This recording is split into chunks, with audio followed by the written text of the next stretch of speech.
Hello all, welcome to my channel. ఈరోజు మీకు బెండకాయ కొబ్బరి వేసిన కూరను తయారు చేసి చూపిస్తున్నాను. దీనికోసం కావలసినది ఒక అర కేజీ బెండకాయలతో చేస్తున్నాను నేను. నీళ్ళల్లో ఉప్పు వేసి బాగా కడిగి పెట్టుకోవాలి బెండకాయల్ని.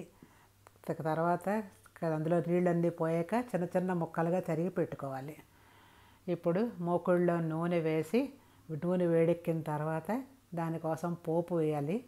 మినపప్పు 2 స్పూన్స్, శనగపప్పు 2 స్పూన్స్, ఆవాలు 1 స్పూను, జీలకర్ర కొద్దిగా, 2 ఎండుమిరపకాయ ముక్కలు ఇవన్నీ వేసి బాగా వేయించుకోవాలి.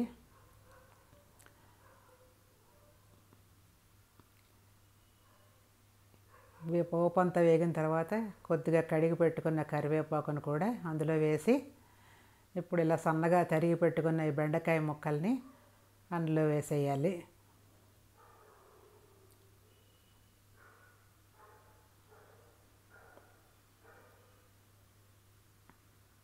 ఇప్పుడు ఆ కూరకు సరిపడా ఉప్పు, కొద్దిగా పసుపు, బెండకాయలు కొంచెం జిగురు ఉంటాయి కాబట్టి ఒక్క 2 డ్రాప్స్ లెమన్ జ్యూస్ వేసి కలిపి మూత పెడితే అస్సలు జిగురు ఉండదు. మనం కూర కడిగిన వెంటనే కూడా కట్ చేసి చేసుకుని ఫ్రై కర్రీకి కూడా వేసుకోవచ్చు ఇలా నిమ్మకాయ రసం. అస్సలు జిగురు అన్నదే రాదు మీకు, చాలా బాగుంటుంది. ఇప్పుడు మూత పెట్టి మీడియం ఫ్లేమ్లో ఉడికించుకోవాలి. ఒక 5 మినిట్స్ తర్వాత మూత తీసి చూస్తే కూర కలుపుకోవాలి.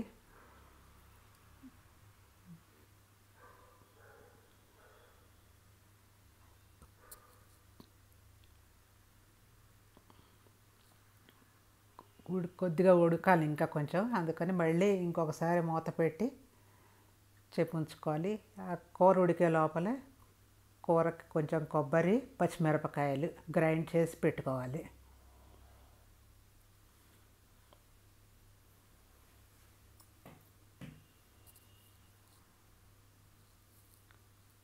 ఇప్పుడు కూర మెత్తగా ఉడికిపోయింది. బాగా కలుపుకొని కూరని ముందుగా తయారు చేసి పెట్టుకున్నాం కదా గ్రైండర్లోనే కొబ్బరి, పచ్చిమిరపకాయలు వేసుకొని అర కేజీ కూరకి ఒక 1/4 కొబ్బరి చిప్ప వేసాను నేను ఇందులోను. ఎక్కువ కావాల్సిన వాళ్ళు ఎక్కువ కూడా వేసుకోవచ్చును. అలాగే పచ్చిమిరపకాయలు కూడా నేను 4 పచ్చిమిరపకాయలు వేసాను. కారం ఎక్కువ తినేవాళ్ళు ఎక్కువ వేసుకోవచ్చు. ఈ కూర ఎక్కువ పచ్చిమిరపకాయ కారంతో టేస్ట్ బాగుంటుంది. ఇప్పుడు కొబ్బరి వేసిన తర్వాత స్టవ్ని లో ఫ్లేమ్లో పెట్టేసి కొబ్బరిలో ఉన్న తడంతా డ్రై అయ్యే వరకు కలుపుతూ ఉంటే కూర తయారైపోతుంది. ఇదిగోనండి, కూర రెడీ అయిపోయింది. చూసారా, ఎక్కడ ముద్ద అయిపోలేదు, కూర డ్రైగా వచ్చింది. Thank you for watching.